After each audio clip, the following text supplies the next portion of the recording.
Good evening, everyone, and welcome to our webinar this evening, which is entitled Central Coast Clinicians Managing Respiratory Illness During COVID-19.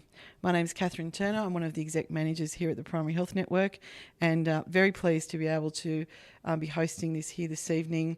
It's one of a series of webinars that we've been running for the last few months, and this one has been very much in response to some concerns that have been raised locally about how we're managing primary care during winter here on the Central Coast. So we think we've assembled a panel who'll be able to answer some of those questions, and we're really pleased that they've all been able to join us this evening. I will acknowledge that we're meeting on the land of the Darkinjung people, and I will acknowledge elders past and present and their ongoing commitment to this place where we are living and working. So tonight we're, as I said, very lucky to have a panel of expert volunteers who've come along to deal with a lot of the questions that have been sent in by GPs and others around the coast. So during this evening we'll hear from Dr. Catherine Todd, who is joining us from her home this evening, who's the Acting Director of the Central Coast Public Health Unit, Dr. Herman Lamb, who's from the Central Coast LHD, who's a respiratory and sleep physician, Dr. Phil Hayes, who's behind me, and Dr. Catherine Palmquist, who's behind me, who from the Central Coast Community Respiratory Clinic, and Dr. James Woolstenholmes from Mingara Medical. So thanks, everyone. The format that we'll be following this evening is we'll have an update from Catherine on what's happening here on the coast locally. Then we'll hear from each of the panellists about something specifically related to how we're managing respiratory illnesses here on the coast. But what we're really keen to hear from is from you. So you will have received a link for slido.com.au, and in the invitation, if you go into that link and you insert the hashtag CCR, we've already got some questions that have been raised by people so that are in there. What we'll be doing is throwing these questions to the panel after they give us give us their presentations. And so if there's a question there that you're really interested in, that you think is really important, just like it. It'll get bumped up the list, and we'll try and deal with them in a semi-logical manner if we can. We won't get to all of the questions, so we do apologise for that, but we'll hopefully get through most of them that interest people. So we're also really interested in your evaluation, which is also a poll that'll be on Slido. All of these sessions that we've been running have been built on from evaluations from the sessions before that. So if there's something else that you think you'd like to be hearing more about, then please let us know, and let us know how we can continue to improve on these events. So without further ado, I'll throw to you, Catherine, to give us an update on the Public Health Unit and where they're up to. Thank you. Sure. Thanks, Catherine. So I thought I'd just give a really quick update on where we're up to in terms of the public health, particularly on the Central Coast. So as you're no doubt aware, we've had a really incredibly successful response to COVID in New South Wales and haven't had a clearly locally acquired case for a couple of weeks now. On the Central Coast, we've been doing even better than that. So our current numbers are up to 121. So we've only had 4 cases since early April, and they were all in Central Coast residents who had returned from overseas and were identified in quarantine. So we still manage them as their Central Coast residents, but they've actually been in the quarantine hotels in Sydney. So certainly no local transmission for really a couple of months now. Our current approach is one of vigilance and preparation. So we do expect we will get more cases, and the quicker and better we can jump on top of them, the less likely we are to have establishment of ongoing transmission. And our key concern is the possibility of reintroduction, beginning new chains of transmission. And the key ways that will happen will be a return traveller from overseas, and at the moment potentially a traveller from Victoria.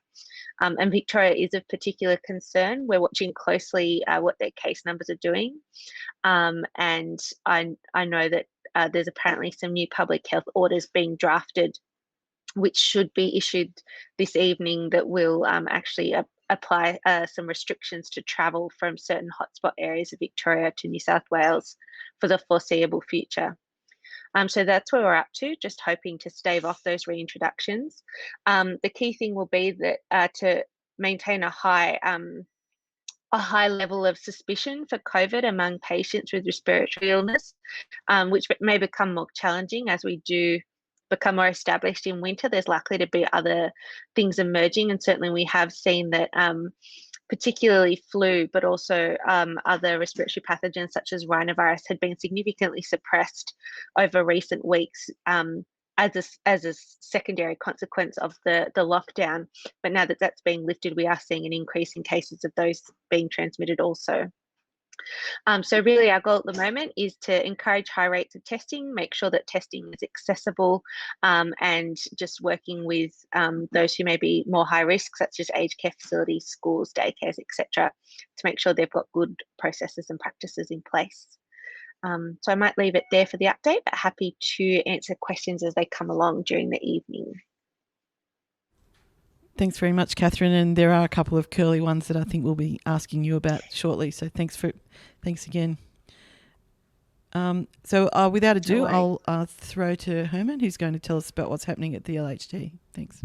Yep, thanks. So at Gosford Hospital, which is where I work as a respiratory physician, we don't have any cases in the hospital at the moment, but we still have a COVID ward running, mainly for patients who are coming through emergency, who have respiratory symptoms and need swabs and need time for that clearance. In emergency, they are making use of rapid swab tests as well. There's a limited amount, but they're useful for patients who are coming into hospital, have symptoms that make them meet the criteria for testing, and that helps with bed management. You know, we can clear them in a couple of hours, helps reduce PPE use, and avoiding them being exposed to the isolation ward.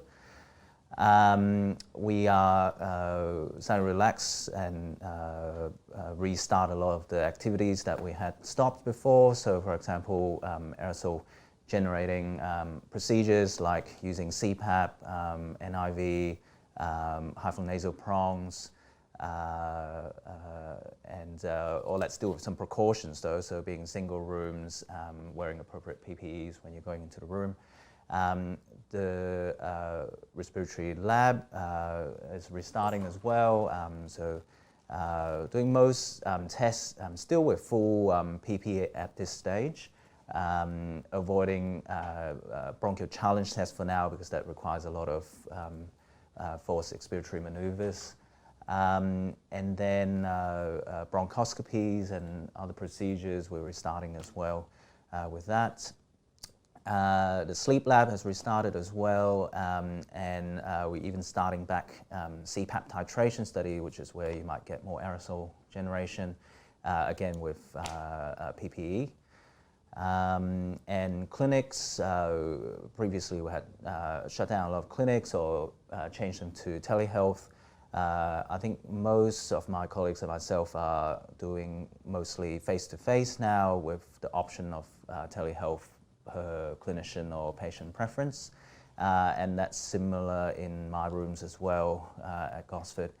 And I think the main challenge now is to try and balance, especially with the low prevalence, you know, the risk of exposure versus assessing patients adequately, and the you know, the challenges of doing that via telehealth. And I think, you know, it's even trickier in GP practices compared to in our rooms. Say our patients usually are screened in some way, they've been seen by someone or may have even had the COVID test already.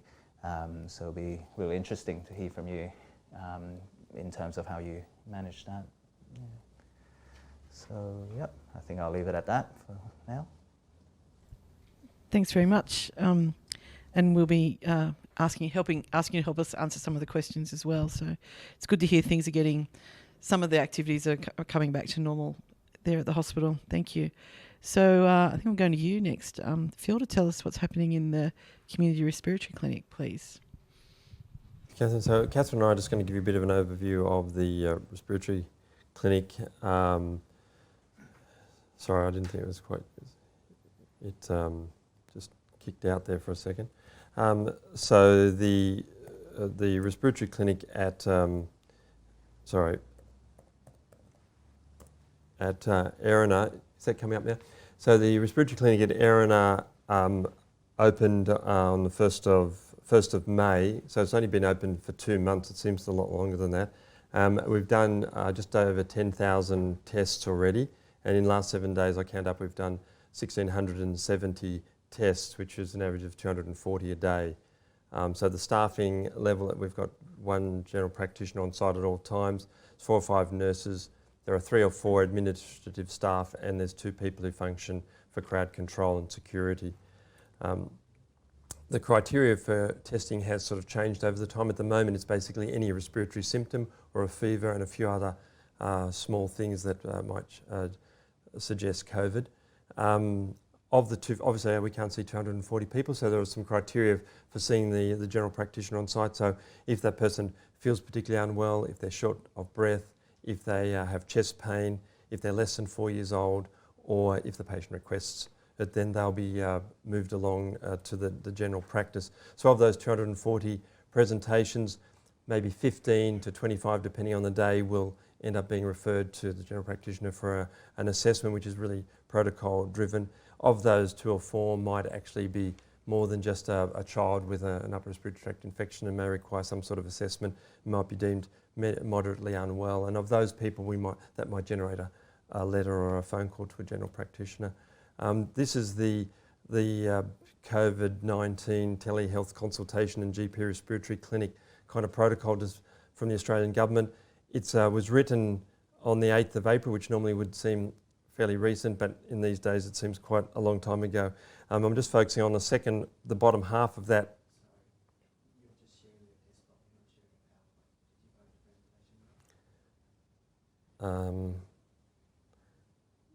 So I thought I was, but obviously I haven't. Okay. Oh, well, that was a bit of a waste. Anyway, here we go. We'll just go through to the last part. Yep. And so you'll see here that it's basically history, and we're trying to just identify people into the low risk and the higher risk groups by questioning. We also have an oximeter and do blood pressure and things. And you'll note that if they fit criteria, you might think about sending them to hospital or communicating with a GP. So I think that sort of shows you the sorts of things that we are doing at the clinic. And so I'm going to hand over to Catherine to talk you through some of the perspectives from a general practice perspective. Lovely. Well, number one, I think the clinic's been working very smoothly. How it's laid out, there must be a lot of thought behind it. It's a very efficient process for our patients to be tested. That's through the minimal contact with other patients that actually come in to be swabbed. They're seen by admin. It's a one-way system. Patients come through, get their swab, and they're really out between 7 and 10 minutes, I would say, for the most part. It's very smooth. And again, as the GP, where we're positioned in the clinic, I would see probably at least 95% of people while they're coming through the triage process and seeing admin. So we get to view everyone really that comes through our clinic. And of those, as Phil said, we triage and see the ones that might need more of a workup. As soon as I've seen someone, my first question tends to be, is there something you would normally take to your GP? And I would say the majority of people that I've seen that are triaged to see the GP have said, I'm not that unwell that I would normally see my GP for this, which is reassuring. And I think, same as what Catherine's saying, I think a lot of our patients at the moment are probably rhinovirus with the runny, clear nose. Very sensible parents out there looking after kids. So again, just reiterating the supportive care that we normally do in a GP practice. Interestingly, listening to patients as they admin, they're very fond of their GPs, which has been nice. Nice to hear people remembering their GP's name straight away and sounding like most people have a strong link with their GP, which has been really lovely to hear. And again, when I'm seeing someone, it's been good to know that I haven't heard many patients say they can't get into their GPs at the moment. So telehealth, reiterating telehealth's available at a practice if you're concerned most practices have a system to escalate and respiratory review. So while we can see them when they're coming in for a COVID swab if they need further, it's really been rare that someone says that they're not linked in with a GP, I would say. Yeah, so overall a nice smooth system. I think probably the patients I'm seeing in the respiratory clinic are more well than the patients I'm seeing in my GP clinic at the moment. And the vast majority of patients that are coming through our clinic are much, much better than the patients I'm seeing that are calling my practice as a GP. And also I work on the weekends, which is slightly harder to telephone the GPs. So we'll be sending letters to GPs if their patients are unwell. And conversely, if they want to contact us, the respiratory line's open. So just call the clinic and we'll try and accommodate. Thanks very much. Thanks. Can I just ask one question before I move on? Do you need to make a booking? Or can Yes, you book through Hot Docs, which is an online booking system. So if you Google Central Coast Respiratory Clinic or you look up through New South Wales Health Government or the COVID clinics, it will lead you to the site. And if it's difficult for you to book on Hot Docs, there is a number that you can call and we can facilitate the booking. It's important that people do book. There's no capacity to see walk-ins, and they'll be sent away. So if GPs tell people just turn up, they won't be seen. Right. So they have to book some way, some fashion. You have to get on there, and you can either do it on the Hot Docs or get the patient to ring the number and they'll put them in somewhere. Excellent. And we are still having patients coming through with a referral from the GP or finding that they're waiting for the GP to refer them to the clinic. So it's important to tell your patients they can self-refer and don't need any paperwork from the GP.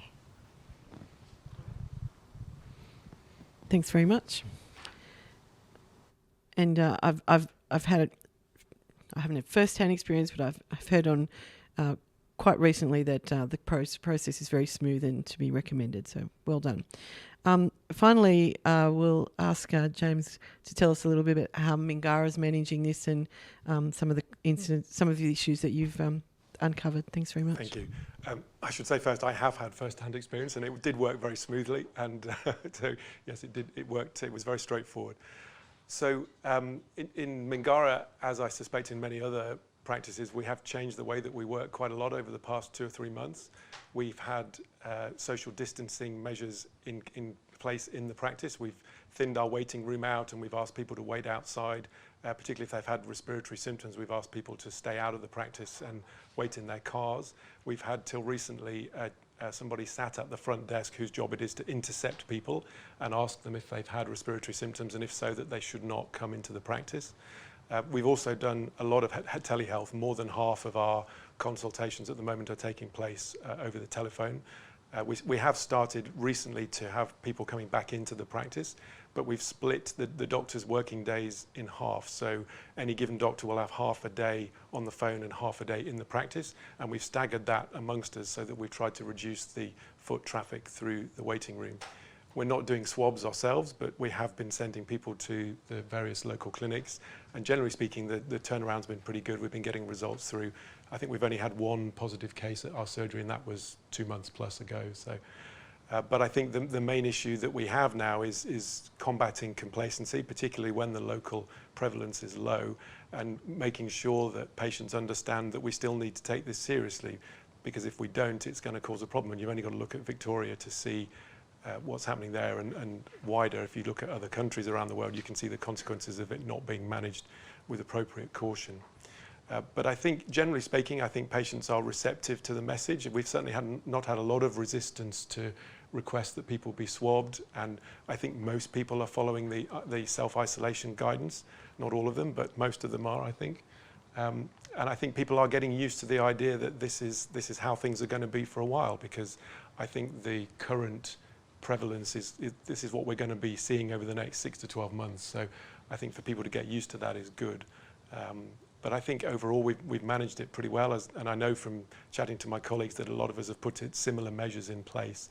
And I think generally as a community we're making the right decisions and trying to keep people safe. The maintenance of telehealth is really essential to that, particularly in keeping the vulnerable people out of our practices for as long as possible.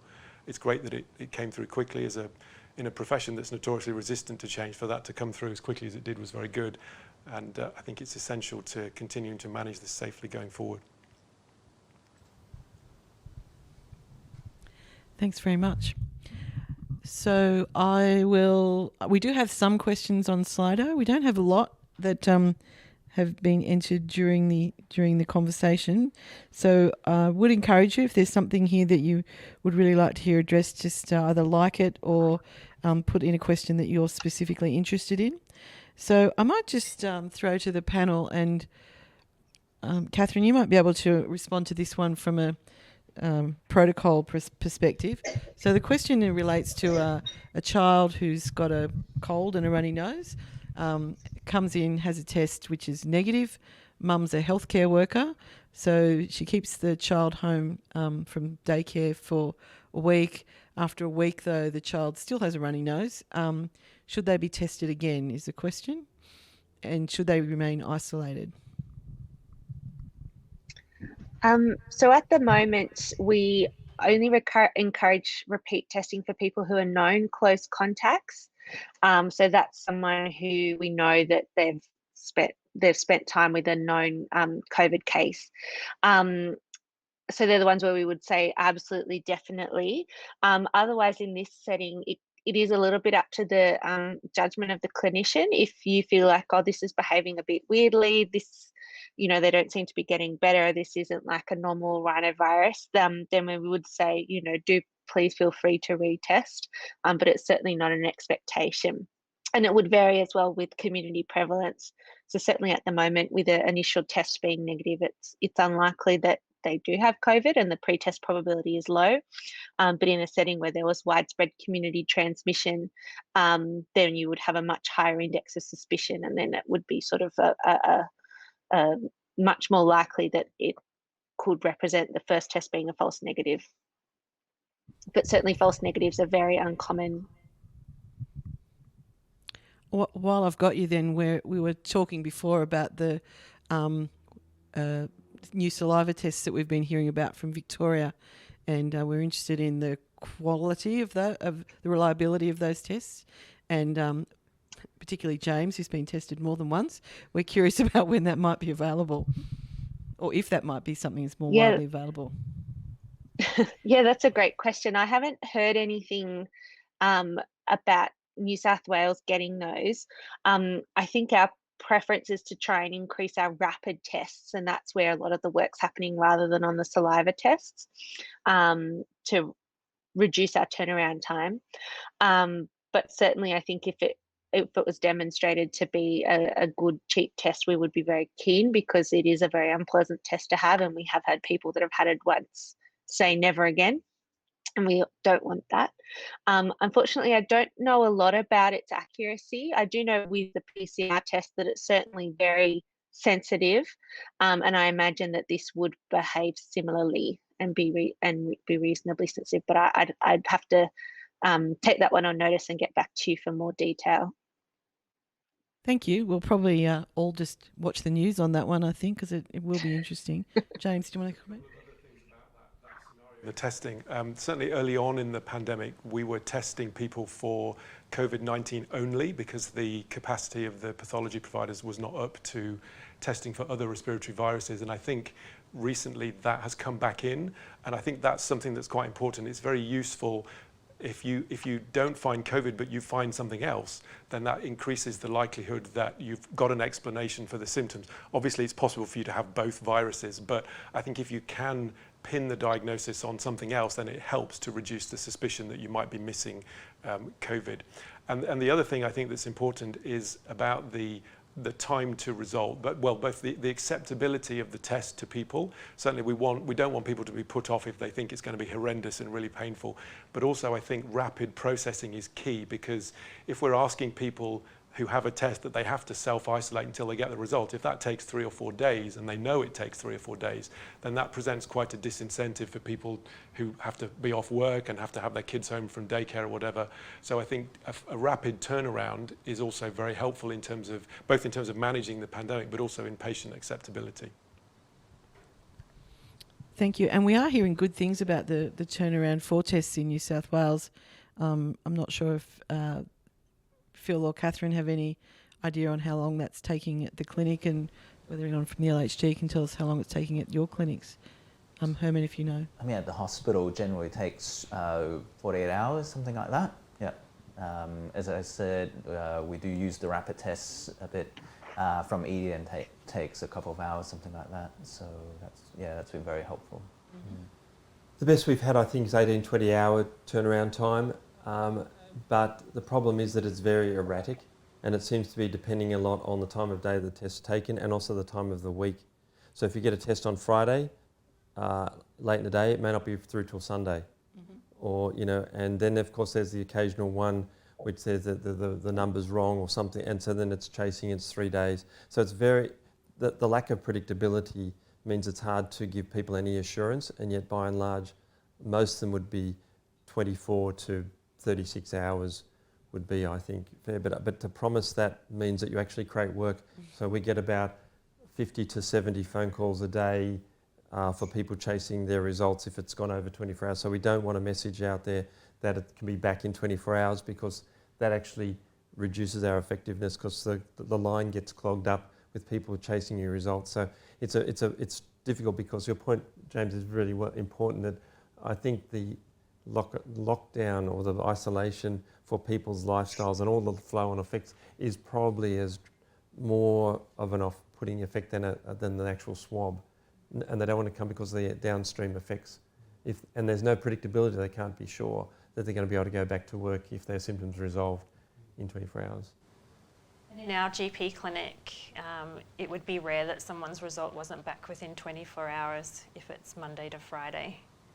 Yeah, but my other comment from the respiratory clinic, where we are doing a larger volume, is that even within a family, results can come back quite delayed. So from what I understand, that it's just a big batch of swabs popped together. So within a family, it could be a day apart as well.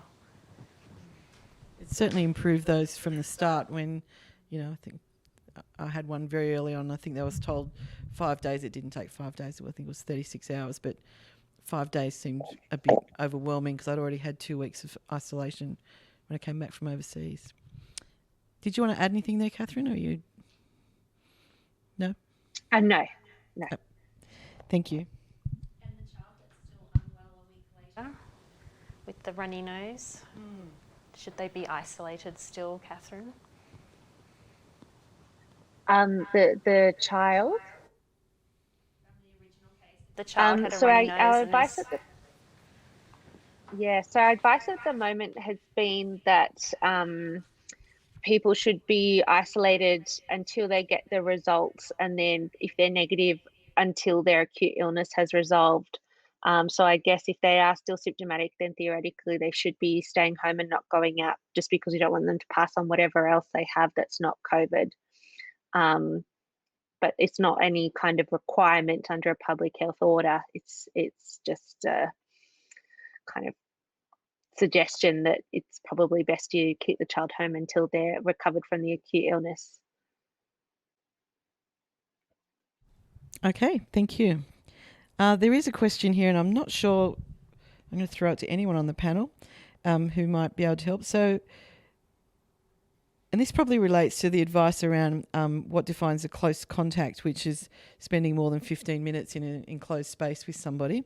So the question is, if we're in consultation rooms, should we restrict our consults to less than 15 minutes?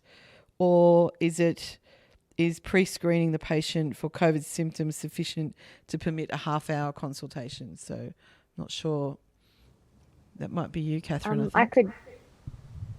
So the advice is either 15 minutes of face-to-face contact or 2 hours in the same room. So if you can if you can sit more than 1.5 meters away from the patient, then that would probably be outside the range of what we would consider being face-to-face.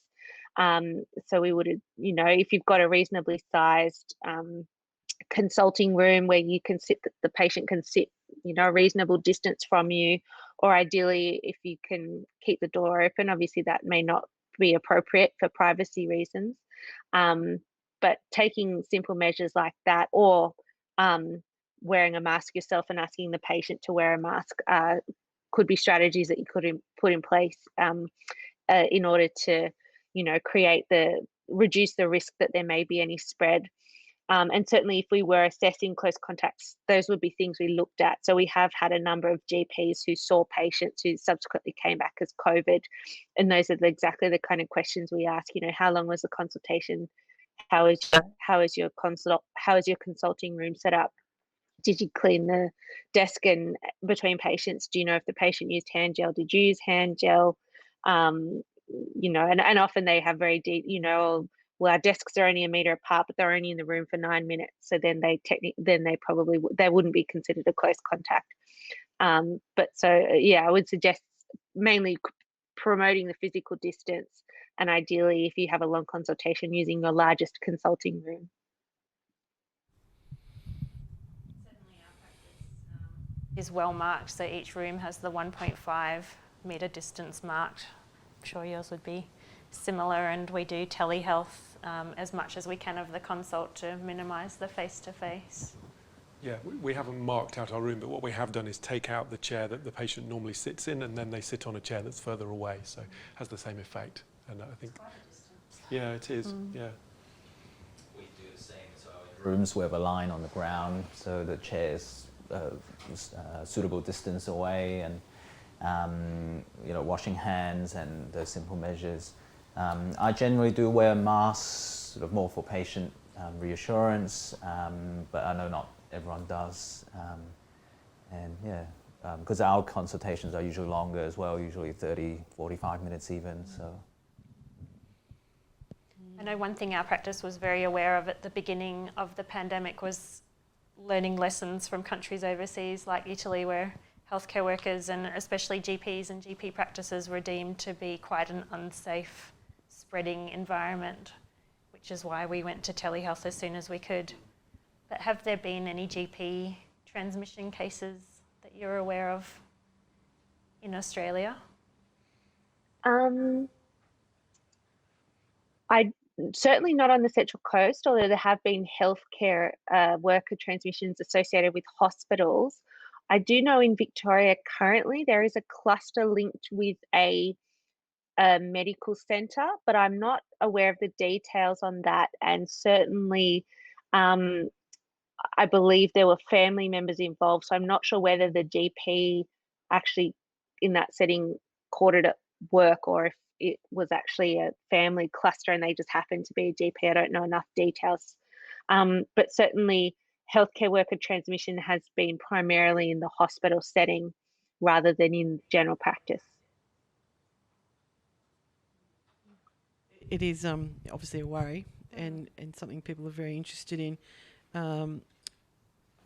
Probably give a bit of a plug at the moment to the capacity tracker that the PHN's rolling out, not for a purpose of wanting to place the practices under too much scrutiny, but we have, Catherine, as you say, been looking at what's happening overseas and really trying to find a way to be able to monitor the worst case scenario, so that if a practice does have to completely close for whatever reason, we might be able to provide some enhanced coordination, particularly with patients in residential aged care. So one of our challenges is knowing which GPs are looking after which aged care facilities, and if either the facility or the practice goes into lockdown, what impacts that might have. So happy to talk to people a bit more about that if they've been invited to participate in that.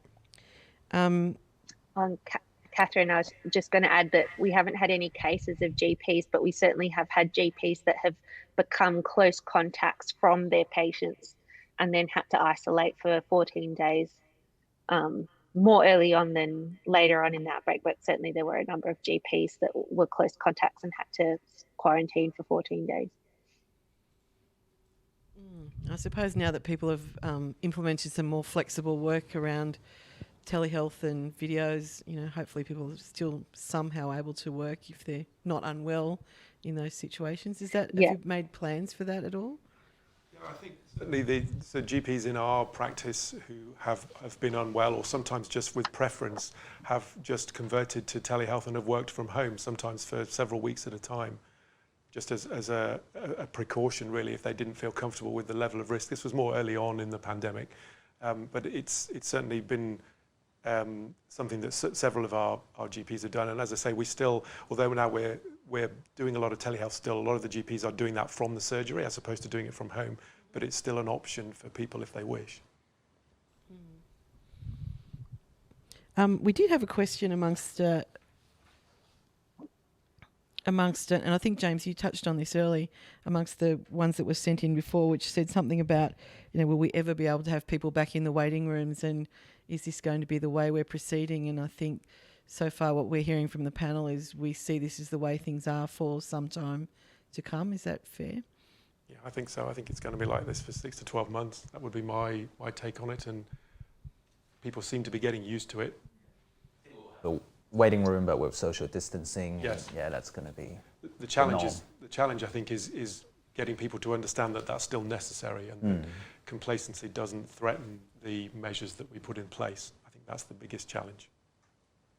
I think we also represent what needs to happen in the community. So if patients are coming to our clinics, and if they were to see crowded waiting rooms, then they would get the impression that they're relaxed. So I think it's nice when patients come to our clinic and realise we're still taking this very seriously. It's still a reminder that you need to space and have distance and hand washing, and that's certainly how our practice is maintaining. While we're on that, we've heard a lot, both locally and nationally, about patients who've avoided general practice, who've decided not to go and not to call, or to either look after the GPs, or because they're frightened of leaving their home. And I'm wondering, I suppose, Herman, I'd like to hear from you a little on this as well.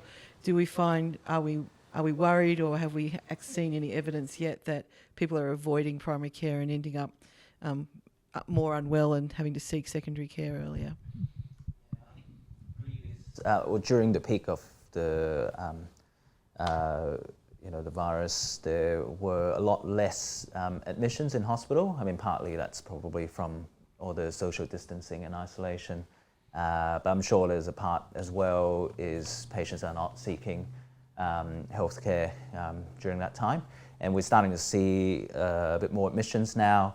I think that there has been some cases myself and my colleagues have noticed where patients have delayed getting treatment, for example, for pneumonia and things like that, and or have had difficulty getting proper assessments, which have led to some complications at times. So I think it certainly is a challenge. I think I had a patient today who I don't know what happens in general practices, but there's often a triage system. If the patient leads with shortness of breath, then they'll be told that they can't come in, but they never quite get to the fact that they've also got chest pain. So I had a fellow today who sounded like he had ischemic type chest pain, but it was some days ago. And so he's fallen through it, but it hasn't really got to the right person to be able to pick up on that differentiation, and he hasn't organised his symptoms in the correct order. And so I just wonder whether there is a lurking, degree of pathology because of the nature of the way people are being, triaged. One of the things that can help with that, and I know one of the things that we've done at Mingara, and I know that other practices have done this too, is having lists of particularly vulnerable people and being more proactive in checking in on them, particularly ones that if a given GP might know that they hadn't seen such and such a patient for a while, then actually instigating that contact and reaching out and checking that they're okay. Obviously, it's not always practical, and if in very large numbers, it would be difficult. But as a principle, I think it's valuable in that context. Mm-hmm. And I think we won't know, will we, for some time, about the impact of any lag in seeking urgent required treatments. We have been doing some advertising to that effect to encourage patients to come back to their GPs if they need to. So I think a lot of patients were also protecting the GP and the healthcare workers, thinking that we were overloaded and had no capacity, whereas we probably were quite quiet in the beginning. And I think it's how the message is delivered as well. And I've told others over an 85-year-old father-in-law who does have some cognitive difficulties, and he'd had quite a fall at home. And I said, well, maybe you should go to the doctor. And he said, I can't go, they're closed, and they're going to ring me on Tuesday. but I can't go there. And because he thought, it was a telehealth appointment, so he thought his GP had closed. And then he watched the news where one of our, don't distance yourself from your health, make sure you go back to your GP, was on a Sunday night. So then he decided that he definitely had to go to the GP and refuse a telehealth appointment, because on the news they said he had to go to the doctor. So, the messaging is difficult, isn't it, for all people? And, we seem to be seeing from Victoria the challenges of people from non-English speaking backgrounds as well, where that's become quite challenging, which we might touch on. I just want to talk a little bit about assessment of respiratory people in primary care. Not obviously, but the advice remains, according to this question, to wear full PPE when assessing respiratory cases in primary care. How does the panel feel about that? Do you feel like that's necessary or sustainable, I suppose?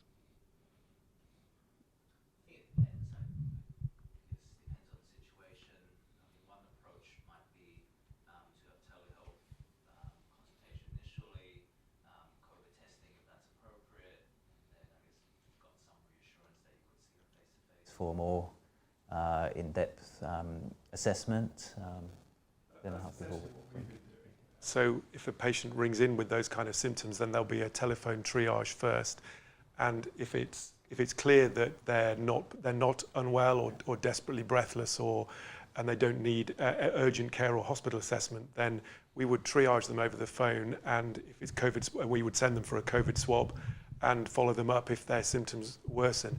If we're not sure whether they need other examinations, such as if it's a child, look in their ears or their throat or listen to their chest, then we would ask them to come down but stay out of the practice. So we've been seeing people in their cars, and we would wear PPE and go and assess them in their cars. We did have a tent out the back of the practice for a while, but that wasn't sustainable. So we're assessing, but basically we're keeping them out of the practice, but assessing them where we need to, and then treating them, sending prescriptions out through a third party or to the chemist directly, and sending them off for their swab if they need us, and then following them up by the phone later on. So I think, to come back, is it necessary? I think it is at the moment that we do that, even acknowledging the low local prevalence. And I guess one of the trickier questions is, at what point do we lower our index of suspicion to the point that we no longer swab everybody with respiratory symptoms? And I don't know the answer to that. I think the answer is not yet. Yes. Catherine, do you have a view on that? No, I think the correct answer is not yet. Again, as we've seen in Victoria, once you have COVID, it is incredibly infectious because we're a naive population. And so certainly while that remains in the absence of a vaccine or widespread herd immunity, which is years down the track, then yeah, I would agree. High index of suspicion for respiratory illness.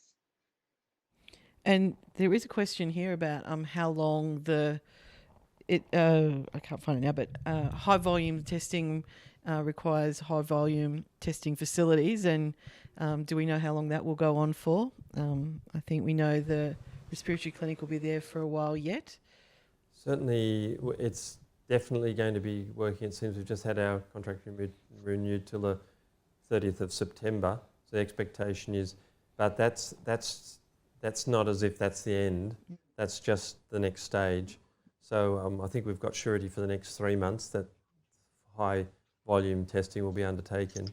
And I do see, just in response to James and Herman's responses, I do think that I feel that that's the place for the clinic as it stands at the moment, is the early assessment of people who we don't know whether they're going to go on to a more dramatic or more severe respiratory illness. And if you can get some sort of a surety in the early phases that it is, that it's COVID negative, I think that gives you much more options. It's much more difficult when they arrive and they're 6 or 7 days into it and they have avoided medical intervention. Now they want a swab, and you've got to think about it all right now. It's puts more strain on, and I don't think we have very good models for that without getting into PPE. And then you've got 6 days of contact tracing to do as well. Whereas if they present very early, the window is much narrower for them to have potentially transmitted whatever it is they've got. It's a We've designated certainly time. had people present. You Sorry, I was going to say we've certainly had people present 3 or 4 weeks into their COVID illness and had 3 or 4 weeks of contacts to follow up, and it is a big exercise. So it's much better to catch someone early. Designated time each day where one clinician is in full PPE and sees everyone. So it pulls all the different GPs, patients into one clinic. And not only is that good for the patient, but I mean, if we still have PPE stores, which we do, it's also good for me. I feel safe. The patients are safe. This rhinovirus, adenovirus that's around, so contagious at the moment. So if I become ill, that's a good week off work as well. So similarly for patients, if they're reinfected with something from the patient beforehand, there's so much time off work, so much pressure on the economy at the moment as well. So if we have PPE stores and we can make everyone that little bit safer, then I'm all for it at the moment.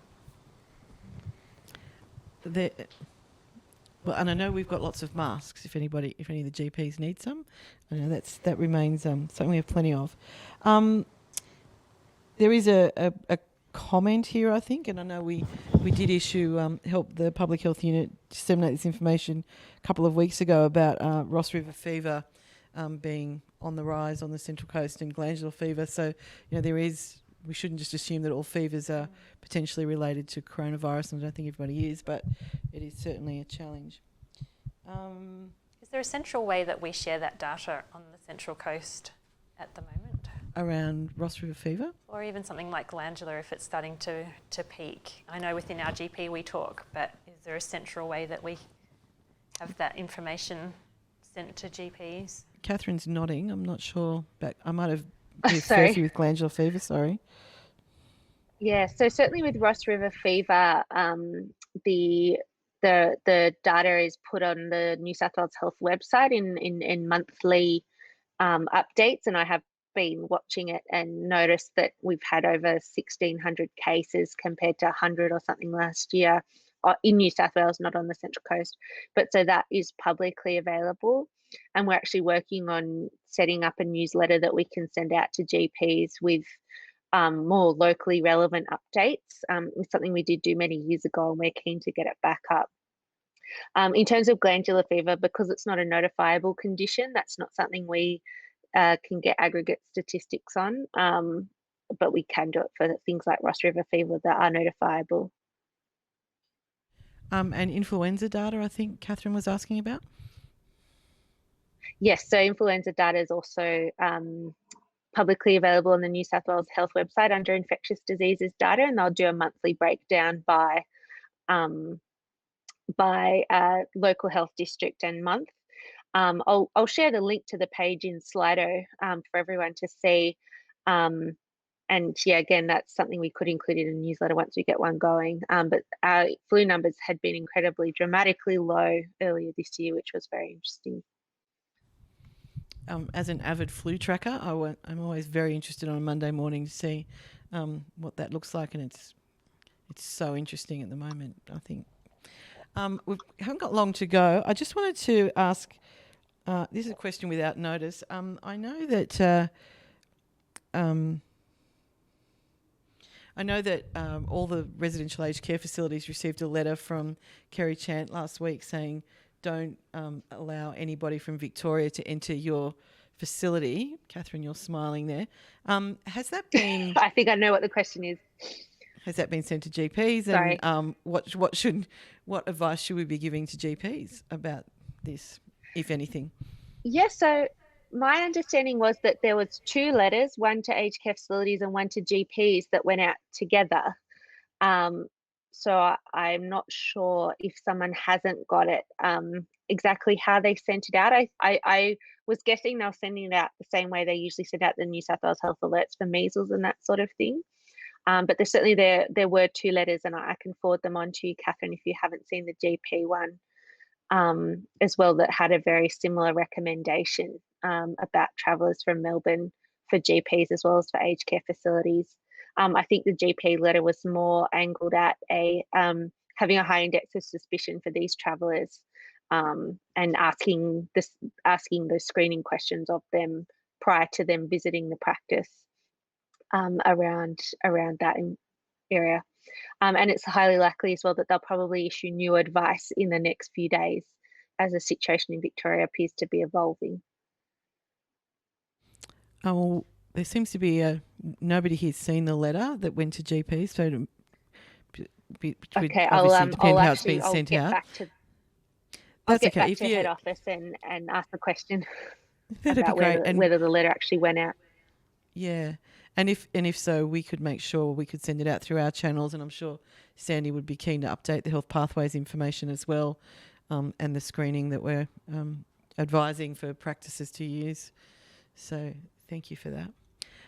We've got just a few more minutes, so I might just go back to the panel and say, is there anything else that you think is important to share at this stage? Yes, or a question, go. The COVID Safe app, has that fizzled or is that still useful? Is that something we're still recommending?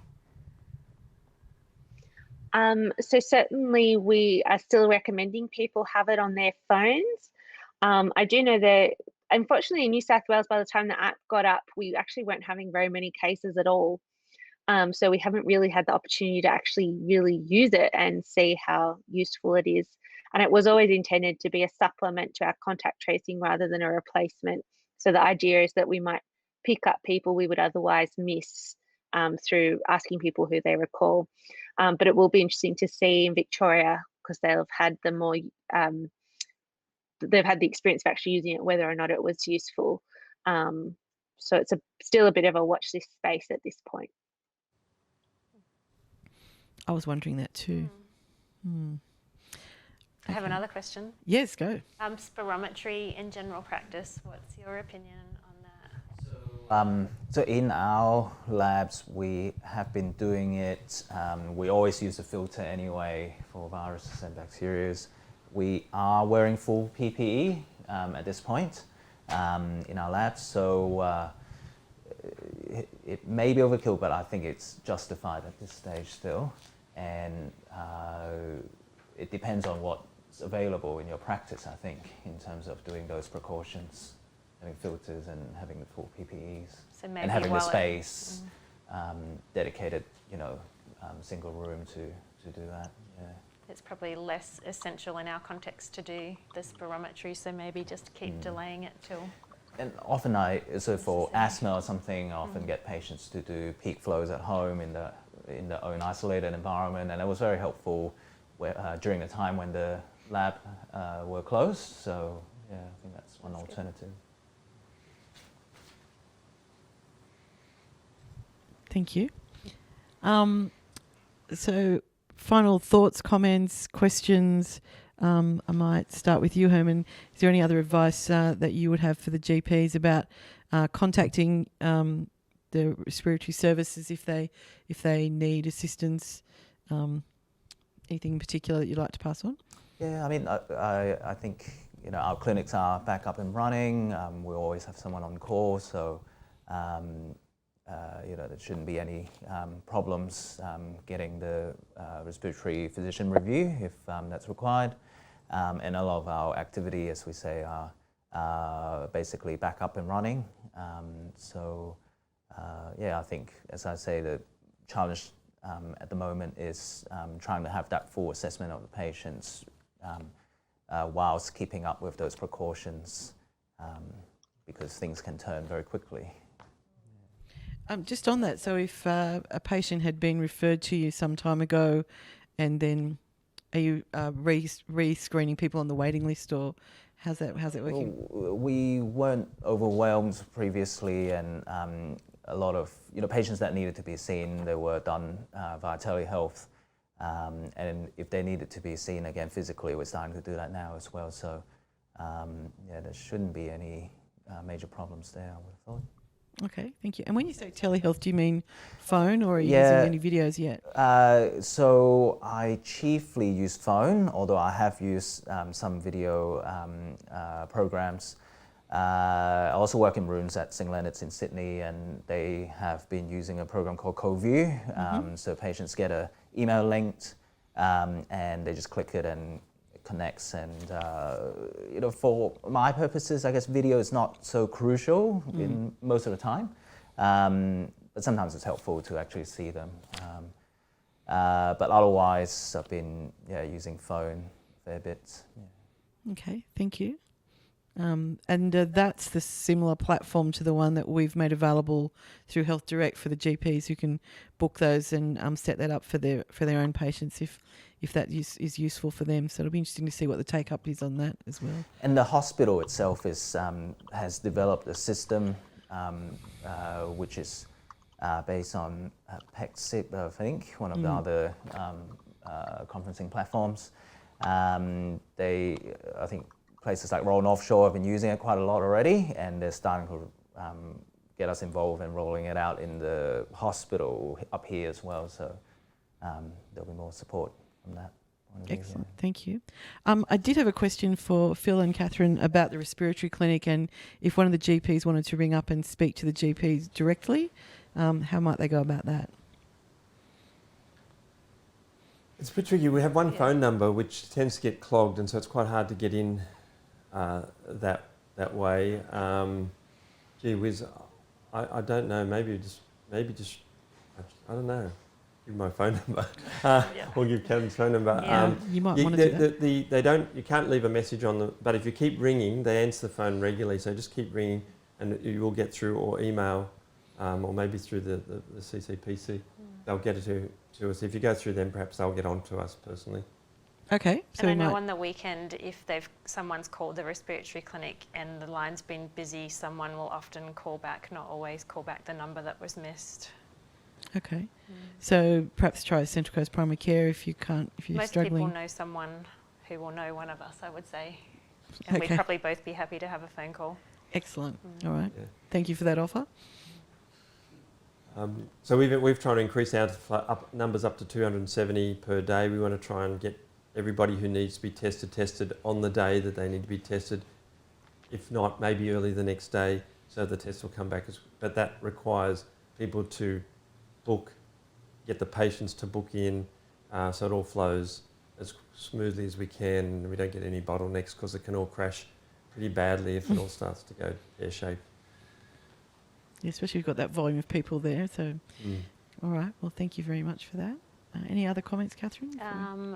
Probably just similar to what James and I were saying earlier, that through terrible things that have happened, there's a lot of innovation that will come, and also just the collegiality that's kind of come out of this environment. GPs from different practices, we've all been working together locally and even more widespread within New South Wales, and nationally it's been really interesting times, but probably brought the medical community a lot closer, I would say. Oh, it's lovely to hear. Thank you. James? I thought I'd just summarise the things that I think are probably most important to general practice, and that's the reinforcement of the message about social distancing and avoiding complacency, rapid access to testing with an acceptable test, quick results, and wider viral PCR if that's available. Maintenance of telehealth, I think, is very important. I think the current expiry date is September as well, but hopefully that will continue, because I think that's really important. Clear and dynamic guidelines from Public Health, from New South Wales Health, that are responsive to the local situation, and maintenance of PPE supplies. I think those are the main things that are going to be important to GPs. Oh, that's very succinct. Thank you. I can probably make a couple of comments. One, I've already said there's boxes of masks in that room behind you. So they're the national stockpile and the donated masks we've received, the surgical masks at least, so at least some way to help with that. Acknowledging there are other challenges around PPE. We do have some donated face shields that we can make available from motor racing teams and all sorts of people, if people feel like that would be useful. Telehealth, so as you're probably aware, the PHN has written a paper on behalf of the New South Wales PHNs, very much lobbying the Commonwealth to continue the telehealth access to MBS. That's, I think, on our website. If you wanted to read that paper, it's based on a whole lot of feedback from people all over the place. And I know Sandy's updating all of that information that you require on Health Pathways really quickly now. It's slowed down all the other Health Pathways work because it's been all about COVID for a while. But hopefully that will be something that people will get in the habit of using and checking more frequently as well. Catherine, we've got 1 minute. I'll see if there's anything else you wanted to add. No, I don't think I do. I think James in particular has summed it up beautifully, the situation we're in now, and it's just a matter of seeing what unfolds over the next few weeks. Excellent. Well, thank you again for your insightful comments, and I'd like to thank all of the panel. I hope people sitting at home in their lounge rooms have found this helpful. I know I certainly have. I learn so much every time, and I am reassured every time I am able to hear from clinicians like yourselves that we are in a really good place, and the news from overseas remains terrifying. But here is seems a bit surreal a lot of the time. So I will remind the panel again. I'm getting the wind up. Thank you, Mel. But I will remind everybody who's watching at home, please take a few minutes to complete the evaluation on Slido, or drop us an email and say, look, this is something that's helpful. There's something else I'd really like to know about, and whether this format of providing education at the moment is working for you. And look, again, thanks everyone on the panel. Thanks Todd, our trusty AV person, and thanks everybody else, and enjoy the rest of your evening.